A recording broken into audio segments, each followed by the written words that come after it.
వాళ్ళందరూ చేయలేట్టు నారాజు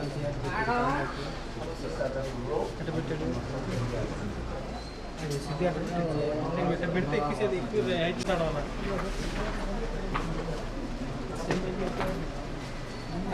స్టాండ్ ఎంత డిజైన్ వేయించుకోదండి ఏం చెప్తా నడిచేది వెనక్కిరా వెనక్కి వచ్చాయి కదా తీసుకో ఏడనుకున్నావు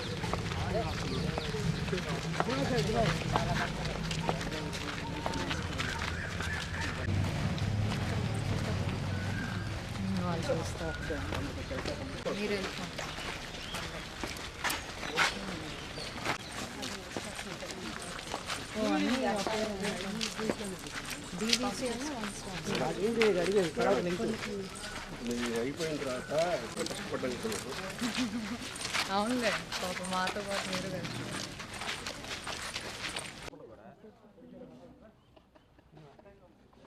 నమస్కారం. ఏపీ మహిళా కమిషన్ చైర్పర్సన్గా నియమించిన తర్వాత ఫస్ట్ విజిట్ శక్తి సదన్స్. ఎందుకంటే అన్యాయానికి గురి కాబడ్డ మహిళలకి ఒక సేఫ్ జోన్ అంటూ కావాలన్నది అప్పుడు గవర్నమెంట్ ఆఫ్ ఇండియా చెప్పింది, ప్రతి స్టేట్ గవర్నమెంట్ కూడా అది ఫాలో అప్ చేస్తుంది. సో రెండు ఉండేవి, స్వధార్ గృహాను ఉజ్వల అని రెండు స్టార్ట్ చేశారు. ఇప్పుడు రెండింటినీ కలిపి శక్తి సదన్గా చేసి సో మొత్తం మీద 441 సెంటర్స్ ఉన్నాయి ఆల్ ఓవర్ ఇండియా. మన జిల్లాల్లో మన రాష్ట్రంలో 26 సెంటర్స్ ఉన్నాయి. సో అవి ఎలా ఉన్నాయి, బిల్డింగ్స్ సౌకర్యాలు కానివ్వండి, అక్కడ ఏమేమి ఉన్నాయి, ఇన్ఫ్రాస్ట్రక్చర్, అలాగే అక్కడ పనితీరు ఎలా జరుగుతుంది అనేది చూడటానికి వచ్చాము. ఆల్రెడీ నంబూరు ఒకటి విజిట్ చేసాము, నెక్స్ట్ ఇప్పుడు గుంటూరు నల్లపాళ్ళు ఏదైతే గవర్నమెంట్ నడుపుతుందో అక్కడికి వచ్చాము. సో బేసిక్లీ ఏంటంటే అంతకుముందు ఉజ్వల అనేది ఓన్లీ ట్రాఫికింగ్ జరిగిన మహిళలకి, స్వధార్ గృహం అంటే మిగతా విక్టిమ్స్కి అలా ఉండేది. ఇప్పుడు అందరినీ కలిపి ఒకే చోట శక్తి సదన్స్లో పెడుతున్నారు.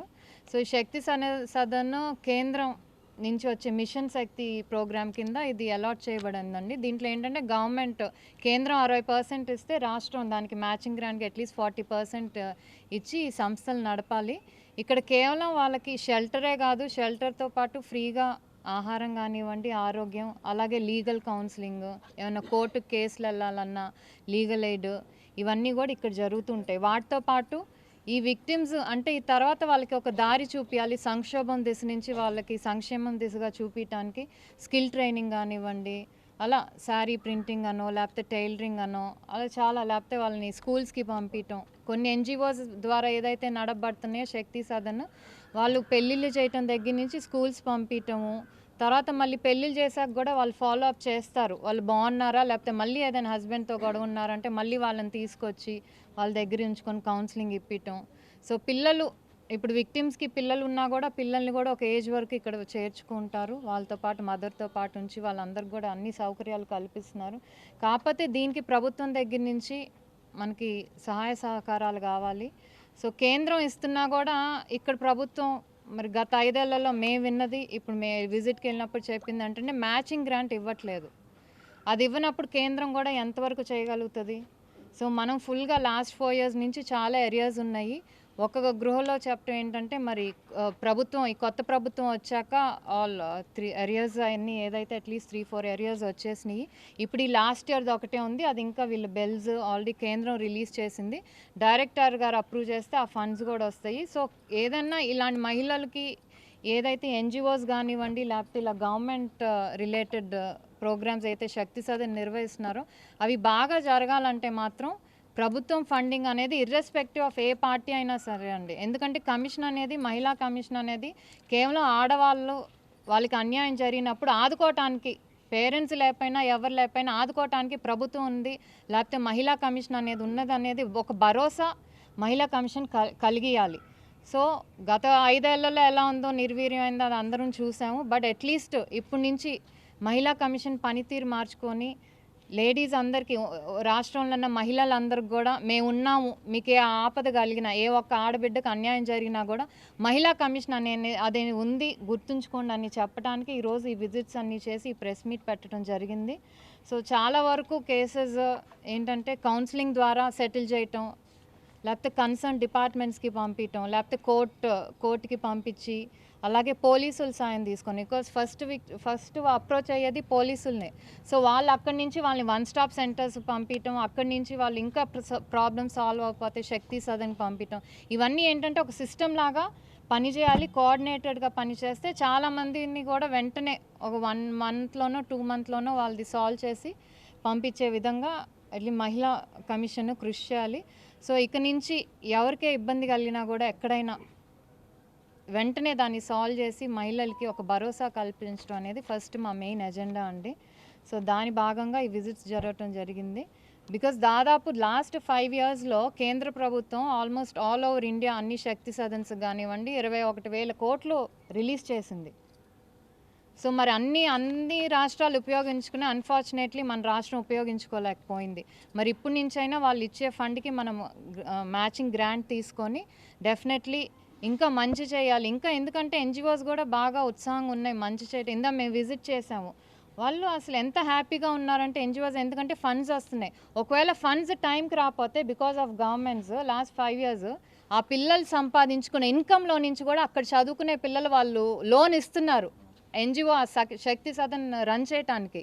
వాళ్ళకి వచ్చి ఇంకా మంత్లీ 500 ఎవరి అకౌంట్లో వాళ్ళకి వేస్తారండి. దాంట్లో నుంచి కానివ్వండి, వాళ్ళు బయట పనిచేసి కానివ్వండి, లేకపోతే బట్టల మీద ప్రింటింగ్ వేసో, బ్యాగులు తయారు చేసో, వీటి మీద వచ్చే ఇన్కమ్ ద్వారా వాళ్ళకి వచ్చే ఇన్కమ్ని కూడా వాళ్ళు ఆ ఎన్జిఓకి ఇచ్చి అట్లీస్ట్ గవర్నమెంట్ నుంచి ఫండ్స్ రిలీజ్ అయ్యే వరకు సపోర్ట్ చేయడానికి వాళ్ళు రెడీగా ఉన్నారంటే ఆ సిచ్యువేషన్ రాకూడదు. సో అది ఈ 5 ఇయర్స్ ఆర్ అట్లీస్ట్ మేమున్న టైం వరకు ఈ 2 ఇయర్స్ ఏదైతే నాకు పదవీ కాలం ఉందో ఆ సిచ్యువేషన్ రాకుండా చూస్తానని గట్టిగా చెప్తున్నాను. అలాగే మున్ముందు ఏ మహిళకి ఎక్కడ అన్యాయం వచ్చినా irrespective of party, caste, creed ఏదైనా సరే అందరికీ ఒకేలా న్యాయం జరిగేలా చూస్తాం. Thank you. గత 5 సంవత్సరాల పాలనలో అమరావతి ఉద్యమం జరిగింది. దాంట్లో మహిళలపై తీవ్రంగా దాడులు చేసినటువంటి పోలీసులు ఉన్నారు, వైసీపీ నేతలు ఉన్నారు, మహిళలు తీవ్రంగా కించపరిచారు. అలాంటి వారి మీద ఇప్పుడు మీరు ఏం చేయబోతున్నారు? ఎలాంటి చర్యలు తీసుకుంటారు? అంటే మీ కిందకు వస్తుందా? వస్తుందండి, ఎందుకంటే అప్పుడు మేము బాధితులమే కదా. మేము అప్పుడు విక్టిమ్స్, మేము మహిళా కమిషన్ అప్రోచ్ అయ్యాము. స్టేట్లో న్యాయం జరగలేదని ఢిల్లీ వరకు వెళ్ళాము. ఢిల్లీ నుంచి పిలిపించుకొచ్చాం. అప్పుడు ఉన్న ఎంపీ గారు గల్లా జయదేవ్ గారు, మేము వాళ్ళకు కూడా వెళ్ళి అక్కడ కలెక్టరేట్ బంగ్లాలో మాట్లాడి వచ్చిన. దేవర్ ఆల్సో మేనేజ్డ్. అప్పుడు వచ్చారు, కనీసం అమరావతిలో శిబిరాల దగ్గర అడుగు పెట్టడానికి కూడా వాళ్ళు చాలా హెసిటేట్ చేశారు. మేము ఇంతమంది ఉన్నారు, మేము రాము, ఏదో రీజన్స్ చెప్పి వెళ్ళిపోయారు. మళ్ళీ మేము నేషనల్ కమిషన్ వరకు వెళ్ళాము. నేషనల్ కమిషన్కి వెళ్ళి ఇది పరిస్థితి, మీ ఆఫీసర్స్ వచ్చారు కానీ ఏమీ అవ్వలేదని మళ్ళీ కంప్లైంట్ ఇచ్చి వచ్చాం. సో ఇప్పుడు నేను వచ్చాను కాబట్టి ఫస్ట్ ఏంటంటే పొజిషన్ ఛార్జ్ తీసుకున్నాక ఫస్ట్ థింగ్ ఒకసారి నేషనల్ కమిషన్ మేము ఢిల్లీకి వెళ్ళి ఇలా ఛార్జ్ తీసుకున్నా అని చెప్పి ఏదైతే పెండింగ్ కంప్లైంట్స్ ఉన్నాయో అట్లీస్ట్ అమరావతి రైతులతో ఓకే, ప్రభుత్వం వైపు కానివ్వండి, అది ఇప్పుడు న్యాయం జరిగింది, అమరావతి రాజధాని అని చెప్తున్నారు. కానీ ఆ బాధితులకి ఇంకా ఏదైతే ఆ 5 ఏళ్ళు అరాచకం జరిగిందో అది ఇంకా వాళ్ళ మైండ్స్లో ఫ్రెష్గానే ఉంది. సో దానికి అట్లీస్ట్ న్యాయం జరిగేలా అప్పుడైతే ఎవరెవరు ఇన్వాల్వ్ అయ్యారో ఆ కేసులు మళ్ళీ ఒకసారి పిటిషన్ పెట్టి అవి చూడమని డెఫినెట్లీ అడుగుతాం. గత ప్రభుత్వంలో నిర్భయ ఫండ్ని ₹1 కూడా యూజ్ చేసుకోలేదు. దాన్ని ఎలా మీరు ఉపయోగించుకోబోతున్నారు ఈ గవర్నమెంట్? మొన్న ఎంపీ గారు అదే చెప్పారు, శ్రీకృష్ణదేవరాయలు. నిర్భయ ఫండ్ అనేది సెంట్రల్ గవర్నమెంట్ ఎవ్రీ ఇది వస్తుంది, అది తెచ్చుకుందాం అండి. ఏదైనా మనం అడిగితేనే ఇస్తారు. యాక్చువల్లీ వాళ్ళు ఇస్తున్నా కూడా మనం ఉపయోగించుకోవట్లేదు, అది దురదృష్టకరం. ఆ పరిస్థితులు మళ్ళీ రాకుండా మేము డెఫినెట్లీ సిన్సియర్ ప్రయత్నం చేస్తాము. అది మా బాధ్యతగా తీసుకుంటాం. ఇదేదో పోస్ట్గా తీసుకోవట్లేదండి. రాష్ట్రంలో మహిళలకు తప్పకుండా న్యాయం జరగాలి. ఇది ఒక బాధ్యతతో కూడిన పోస్టు, చాలా బరువైన బాధ్యత. సో దీనికి న్యాయం జరిగేలా చూస్తాం. వెబ్సైట్తో పాటు ఏదైనా హెల్ప్ లైన్ నెంబర్ ఏదైనా పెడుతున్నారు? ఫస్ట్ వెబ్సైట్ అప్డేట్ ఆల్రెడీ ఒక హెల్ప్ లైన్ ఉందండి, అది మళ్ళీ మార్చి ఆ వెబ్సైట్లో పాటు, సో వెబ్సైట్కి వెళ్తే ఆటోమేటికల్లీ అన్ని details, cases, petitions, pending cases అన్ని డీటెయిల్స్ ఆటోమేటిక్గా వస్తాయి. అది మ్యాక్సిమం ఒక 1 మంత్ టైంలో మొత్తం చేస్తే ప్రజలకి ఇంకా రీచ్. ఎందుకంటే చాలామందికి శక్తి సాధనల గురించి అవగాహన లేదు. మేము ఇందాక ఒక కేసు చూస్తే ఆ అమ్మాయి 2 పిల్లలతో డొమెస్టిక్ వైలెన్స్ వల్ల సూసైడ్ చేసుకోవాలనుకుంది పిల్లలతో, కానీ ఎవరో ఫ్రెండ్ సజెస్ట్ చేయటం వల్ల శక్తి సాధనలో జాయిన్ అయింది. She is very happy. వచ్చి చెప్తుంది, నేను చాలా సంతోషంగా ఉన్నాను, నాకు తెలీదు వీటి గురించి, లేకపోతే చచ్చిపోదాం అనుకున్నాను, మా ఫ్రెండ్ చెప్తే వచ్చాను. సో అవేర్నెస్ ఒకటి మేము అన్ని లెవెల్స్లో క్రియేట్ చేస్తే అట్లీస్ట్ అన్యాయం గురైన వాళ్ళకి ఆత్మహత్య అనే ఆలోచన రాదు. మాకు ఒకళ్ళు ఉన్నారు, ఒక తోడు ఉన్నారు, మమ్మల్ని చూసుకుంటారనే ఒక భరోసా కలిగియచ్చు. మేడం, ప్రధానంగా పోలీస్ స్టేషన్స్లో కూడా మహిళలు వెళ్ళినప్పుడు వారికి సరైన రక్షణ కల్పించడంలో కానీ విఫలమయ్యారు. దీన్ని మీరు ఏ విధంగా తీసుకోబోతున్నారు? మహిళలకి ఎలాంటి భరోసా ఇవ్వబోతున్నారు కమిషన్ తరఫు నుంచి? మహిళలు అప్పుడు సంగతి తెలియదండి, బట్ ఇప్పుడైతే థింగ్స్ డిఫరెంట్గా ఉన్నాయి. డెఫినెట్లీ మరి ఇప్పుడు ఇక్కడ శక్తి సదన్లో చూసిన కేసెస్ ఏదైతే ఉందో, ఫస్ట్ వాళ్ళు మరి పోలీస్ స్టేషన్కి వెళ్ళినప్పుడు మరి అక్కడి నుంచి డైరెక్ట్ 1 స్టాప్ సెంటర్స్కే పంపిస్తున్నారు వాళ్ళని. ఎక్కడా కూడా, ఎందుకంటే లేడీస్ నైట్ పోలీస్ స్టేషన్లో ఉండకూడదని చెప్పి వాళ్ళందరినీ 1 స్టాప్ సెంటర్స్కి పంపిస్తారు ఫస్ట్. ఇక్కడ కౌన్సిలింగ్, లీగల్ ఎయిడ్ అవసరం అయితే ఉంచి ఒక మినిమం ఒక మ్యాక్సిమం 5 డేసే ఇక్కడ వాళ్ళు స్టే. ఈలోపు వాళ్ళ ప్రాబ్లమ్ సెట్ అయితే పంపించేస్తారు.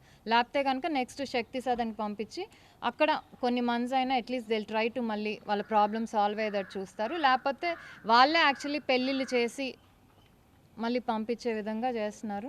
సో డెఫినెట్లీ ఇప్పుడు థింగ్స్ మారుతాయండి. అంతకుముందు లేని దిశా చట్టం చెప్పి ఉందని చెప్పి మనం అందరూ చూసాం చట్టంగా దాన్ని.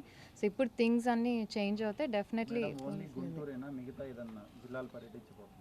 అంటే మొన్నే కదండి, మొన్నే బాధ్యత తీసుకున్నాను కాబట్టి ఫస్ట్ విజిట్ వచ్చి గుంటూరు. డెఫినెట్లీ అన్ని జిల్లాలు తిరుగుతాం, అన్ని సెంటర్స్ విజిట్ చేస్తాము. Yeah definitely. మేడం, ప్రభుత్వ కార్యాలయాల్లో ఎక్కువగా కింది స్థాయి సిబ్బంది లైంగిక వేధింపులకు పాల్పడుతుంటారు, గురవుతుంటారు. వాళ్ళకి ఏమన్నా బయటికి రాలేని పరిస్థితి, మహిళా కమిషన్ దృష్టికి రాలేని పరిస్థితి.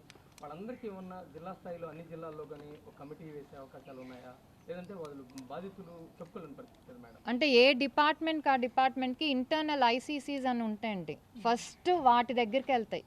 అంటే గవర్నమెంట్ ఇదే కాదు, ప్రైవేట్లో కూడా ఎక్కడైనా సరే వాళ్ళకి ఇంటర్నల్ కంప్లైంట్స్ ఇది ఉంటుంది. ఇలాంటి సెక్షువల్ హెరాస్మెంట్స్ ఏవైతే కేసెస్ ఉంటాయో ఆఫీసర్స్ నుంచి కానీ లేకపోతే ఎంప్లాయీస్ నుంచి కానీ ఫస్ట్ వాళ్ళ దగ్గరికి వెళ్తాయి. అవి ఇంటర్నల్గా వాళ్ళు క్లియర్ చేయాలని చూస్తారు.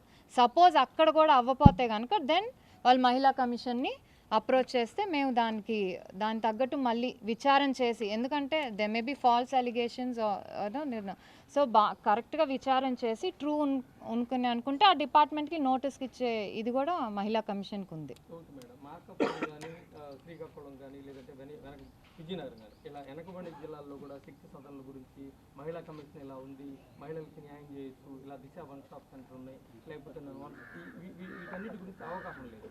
వాటన్నిటికీ అవగాహన సదస్సులు ఏమైనా ఏర్పాటు చేసే అవకాశం ఉందా అన్ని జిల్లాలకు? చేయాలండి, అవేర్నెస్ క్యాంప్స్ అనేది చేయాలి. ఇట్ స్టార్ట్స్ విత్ కాలేజెస్ నుంచి కానివ్వండి, లేకపోతే వార్డ్ లెవెల్లో, గ్రామాల లెవెల్. ఎందుకంటే ప్రాజెక్ట్ డైరెక్టర్స్ అని ఉంటారు, ప్రతి జిల్లాకి ప్రాజెక్ట్ డైరెక్టర్స్ ఉంటారు. సో అది వాళ్ళు రెస్పాన్సిబిలిటీ తీసుకొని అవేర్నెస్ పెంచడం.